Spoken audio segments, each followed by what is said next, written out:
Nampa is a club that I've had in mind for even before pandemic. I wanted to give the LGBTQIA++, lahat na ng letters in the alphabet, a safe space where they can be celebrated, where they can be themselves, where they are celebrated themselves. Minsan kasi being part of the LGBT community, minsan I feel like sometimes I'm a minority sa isang lugar, or sa isang event, sa isang occasion. So, gusto ko bigyan, in Tagalog, gusto ko bigyan ng lugar kung saan ang isang parang feeling lang nila, I'm a nobody, hindi naman ako napapagod sa community. Gusto sila bigyan ng isang lugar kung saan sila ang bida doon.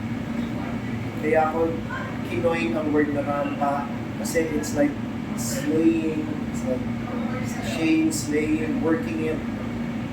Pag nandun ka, rumampa ka, ikaw ang star.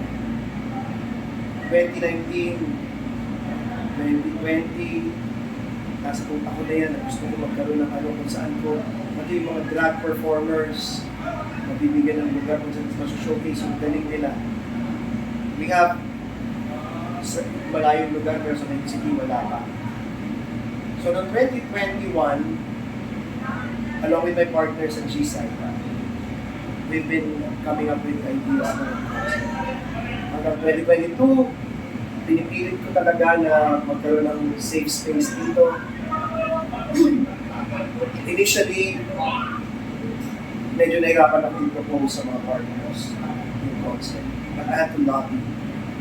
I had to really lobby. Being, I think, one of the two LGBT partners sa 10 incorporators, medyo mahirap i-push yung mga gusto kong agenda for the LGBT community. Pero I really pushed hard.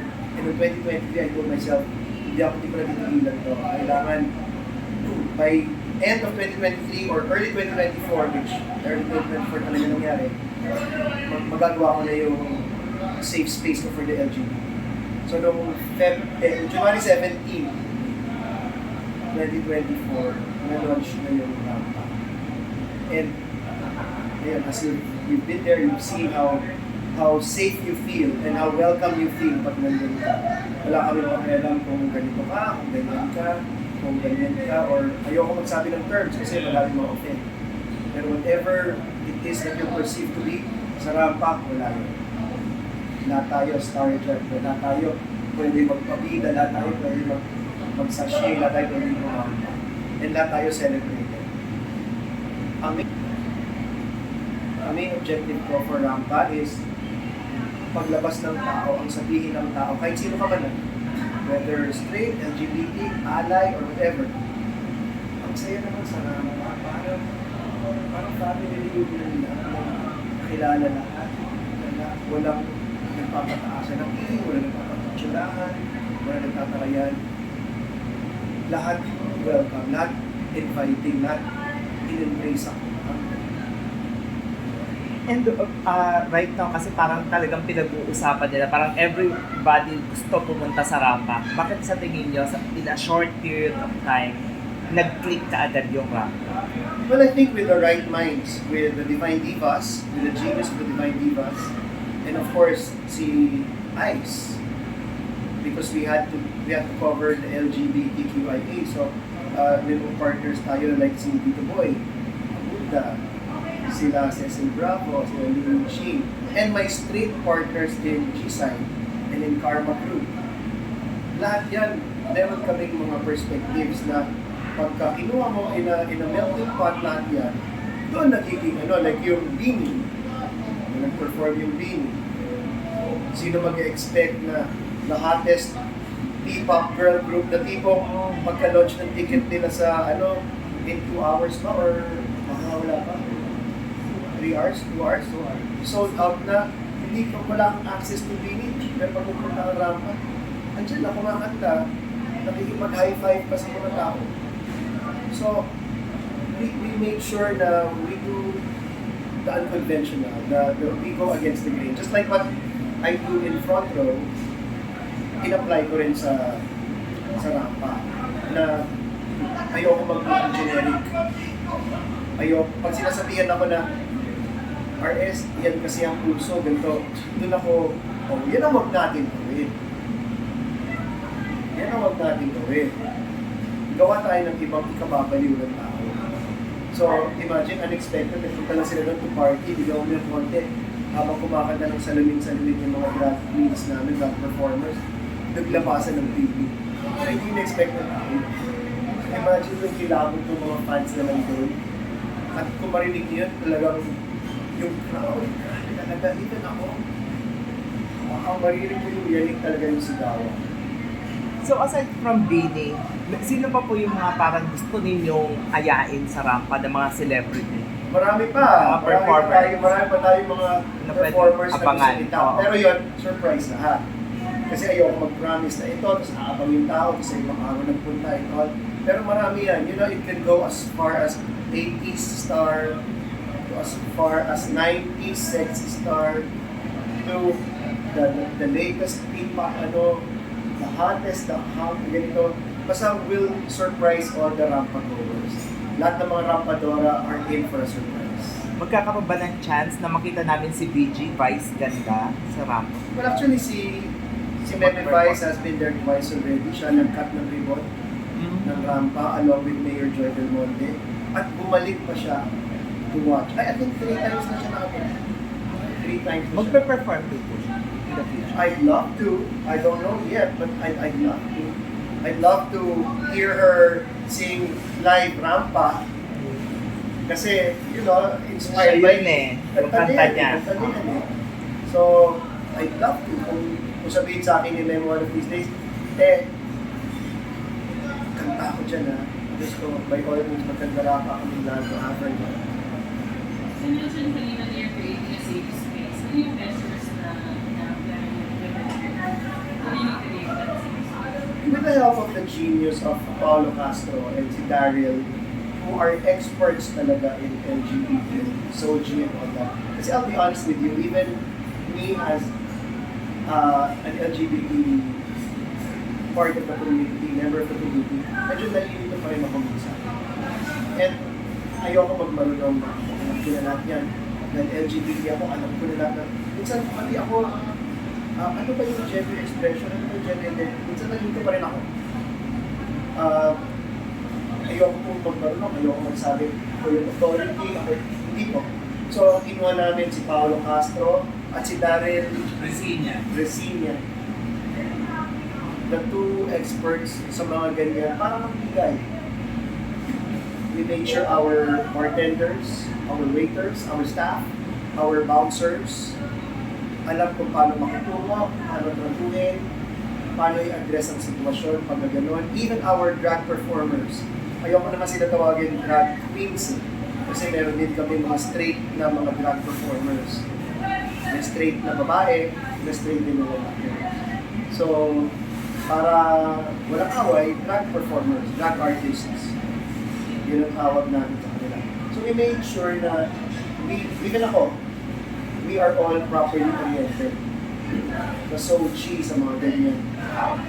Para iwas na sa mga kung ano bang issue na ganito tinawag na sir, ganito, bawal din pinapasok, nakasutang ganyan. Minsan nagugula na rin ako sa ganyan. Ang sa akin lang, ang bottom line lang naman dyan, alam mo, respect. Ano mo sarili mo, ay respect lang. Kasi wala kang ginatapakan na, wala kang masamang ginagawa, hindi ka nanluloko, hindi ka nanggugula ng tao, ay respect. Kung sinasabi mo, ganyan ka, tapos nai-inlove ka sa ganito, pwede ganun. In as much as ayoko question ako, bakit ako nai-inlove sa ganito? Dapat sa ganito ako ma-inlove, dapat sa ganito ako na-inlove. In as much as I want you to respect me, I will give you the respect also that I want you to have. Can you perhaps tell us what kind of drag artists actually perform in the club, and like tell us who they are, like some of them? Can you like give us like a ballpark description Okay. of what they do? We have a tantalizing group of drag queens. based on comments from people who've gone around the drag clubs. In fact, meron isang Miss Saigon cast member, Mhm. Australian na nag-review na nagpunta siya sa Club A, nagpunta siya sa Club B, nagpunta siya sa Club O, nagpunta siya sa Rampa, and he found the drag performers of Rampa slightly better than the rest. And I'm proud to agree with that.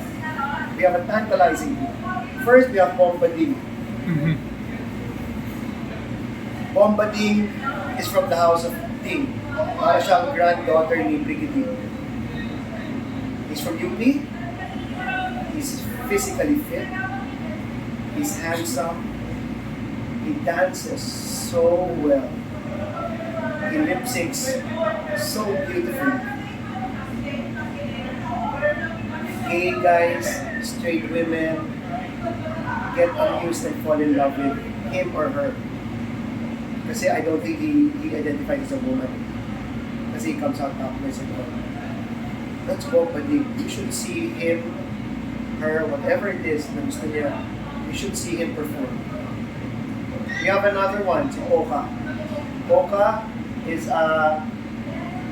hindi niya bago sa show business yan. Kasama niya sa Pilipinas Got Talent. Mhm. Season, I forgot, season 2 or something, hindi ko na alam yan. Pero, he's a semi-finalist of Pilipinas Got Talent. He provides him the comic relief. So when everybody becomes wild and fierce and slaying the rampa, here comes someone, a drag queen, na magpapatawa to lighten the Meron din tayo si Felicia Ding. Felicia Ding naman has won several drag competitions.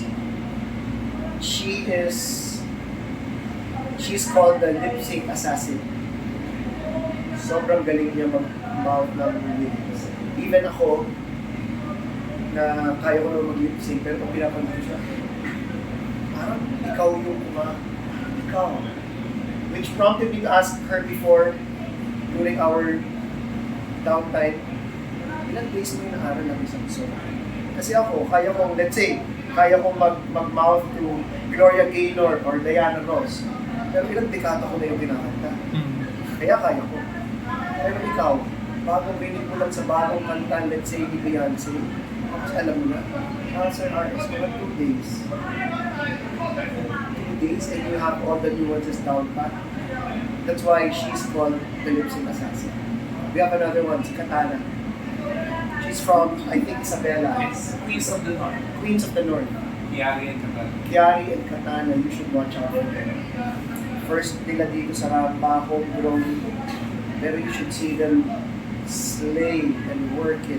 And sometimes, even as owner, nanonood, wow, napapatik na ako sa kanila talaga. Mhm. Na sobrang ganda ng mga binibili mo.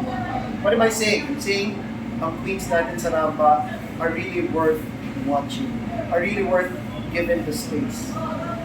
Deserve talaga nila yung space and spotlight na binibigay natin sa kanila. They're all regulars. So, nag-jumble lang yun sila. So, we have 6 to 8 queens per night. Mhm. And all in all, we have 21 Queens? queens. I think 14. 14. We have 14 queens. So, nag-jumble lang yun sila. And we have mga hosts na magaling din.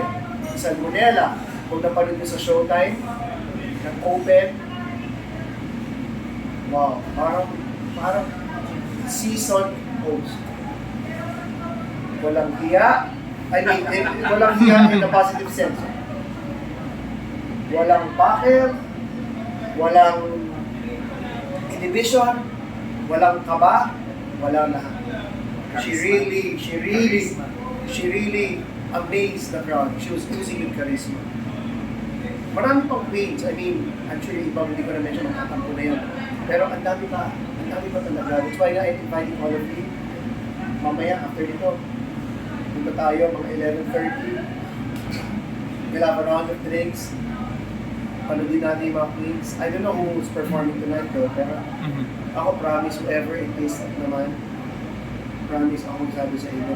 If you guys have been to other clubs, kayo makakasabi in your mind. You don't have to tell me na. Pero ako parang ko narinig yan from goers they've been here, they've been there, they've been ganyan. Kahit sa ibang bansa, they say, grabe kung si ganito, mas magaling kasi grabe kung ganyan yun. So, I'd like to think na Rampa is setting the standard. For yourself, ano naman pwede alay sa maging supporter ng community na kinabibila? Well, if we're talking about ballet, definitely it's not financial. Kasi we try to give the queens what they deserve. Mhm. Pero alam mo, pinakabalik sa akin ko, Mars, yung makita ko yung mga babae, mga LGBT, pati yung mga lalaking audience namin. Because I hope, don't get me wrong, ang Rampa is open for everyone. Hindi siya just for paminta, yun ang gusto kong i-target. Mga paminta lang, mga babae dyan muna. Walang ganun. Or mga straight, walang misogyny, walang ganun. Dito sa Rampa, come, you will embrace me here, come. Ang balik sa akin is pag nakikita ko yung mga nagsasabi sa akin, first time ko mag show, ganito pala, ang saya pala. Hindi pala malaswa, hindi pala ganito, hindi pala, may mga misconceptions eh. Especially sa mga hindi pa nakanood, like, hindi pa nakanood. Baka meron preconceived notion ka na, baka ganito. Pero mamaya, if mapanood mo, ganito pala yung mga drag shows. Even ako, hindi naman ako nagpupunta sa mga ibang clubs before Rampa sa mga drag shows. Parang lang ako sa G-side. May G-side kasi tumatambay. So, ang market, anyway, ang crowd ko, puro straight ang chika ko. Ngayon lang nakakita ng drag show. Even ako, impressed. So, the satisfaction for me. Makita ko lang yung mga crowd ko nag-enjoy.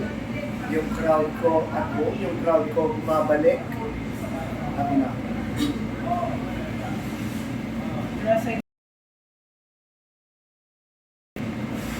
Well, meron tayong every Friday na watermelon party. Na-launch siya 2 weeks ago, 2 Fridays ago, and mamaya, no? Mamaya.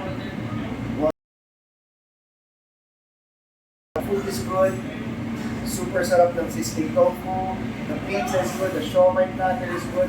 Sometimes, pupunta ako dyan dito, I just go to one corner, order ako ng siomai rice, order ako ng sizzling tofu.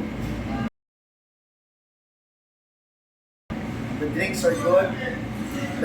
Every Wednesday we have We're developing new developing spam. Wednesday, Hindi pa, pero Wednesday, Thursday, Sunday.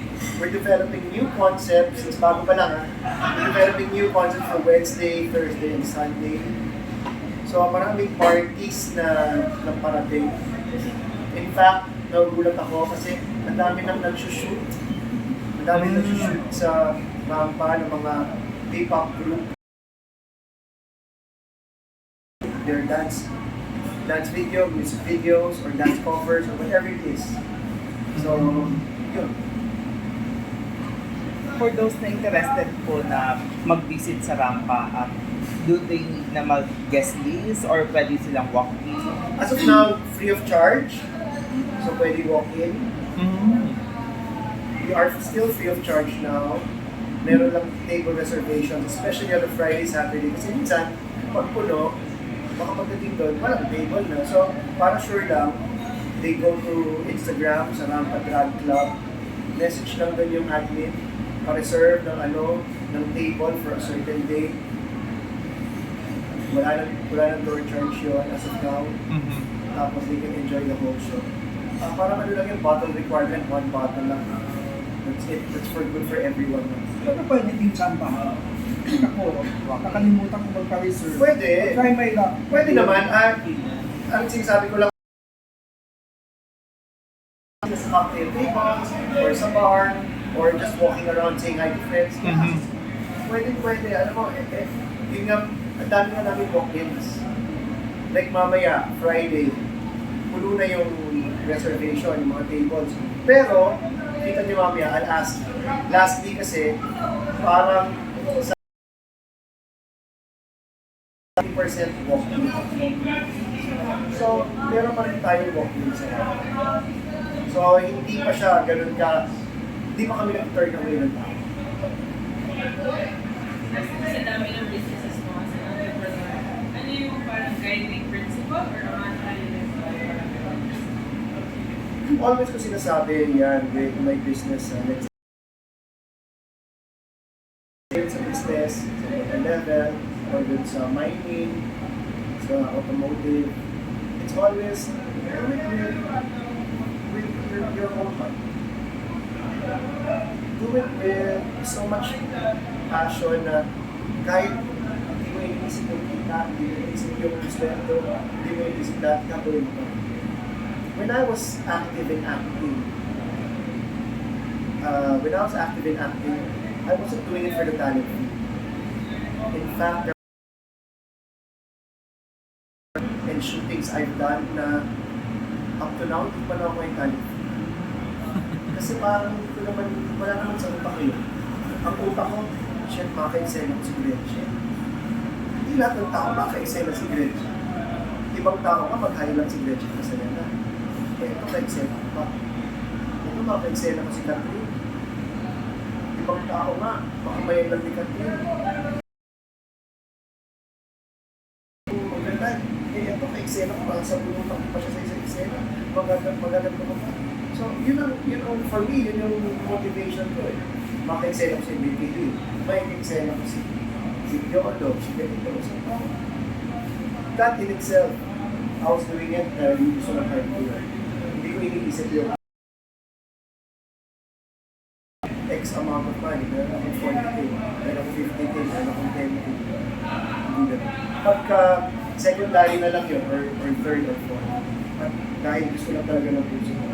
Mas malaki yung chance yung mag-business. Like itong ramp-up, hindi ko may iniisip na, bakit tayo mo dito tonight? Para mabayaran ko lahat ng tweets, mabayaran ko yung buong yan. Pero hindi ko na iniisip yung success. Just to be afloat, okay na ako doon. Para mabayaran ko ito, masaya ka, mabigyan ko pa rin ikaw ng magandang compensation.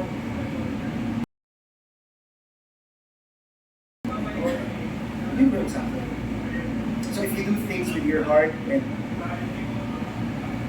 your own focus mo, like what I've done sa front row, mapunta lang one day, wow, mag-flourish na pala yung hard work. Na business? Ano pwede mo i-share mo? Well, wala naman. I take things as they come. Like itong clubs na to, it just started with karma. And then, after a while, it turned out well. Jesus. And then now, pati yung sa Bali, ginagawa ko namin. Pero I want to put up a spa because I'm a spa person.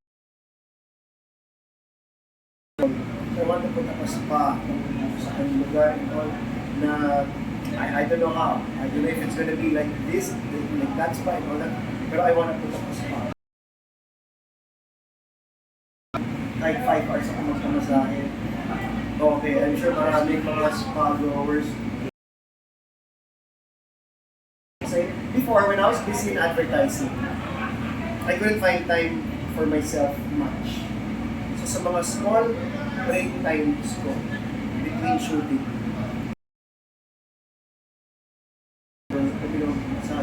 kahit gutom ako, mas pipili ko mga sometimes I get mga atong sa pinagkamayin sa bahay sa ulo. Tapos, I'll book 2 hours.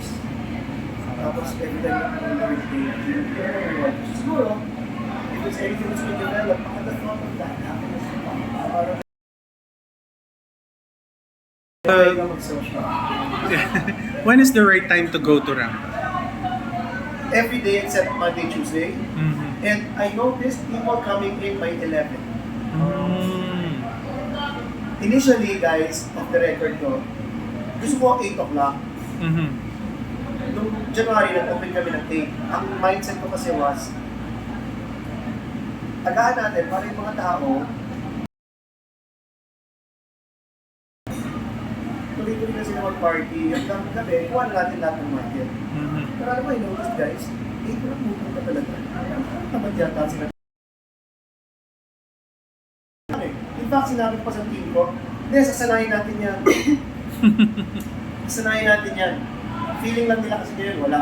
Pero pag kinalaman nila na mag-open ng tape, ang interview darating. Tumagin pa nila.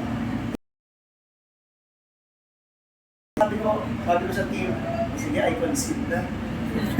10 p.m. na tayo mag-open.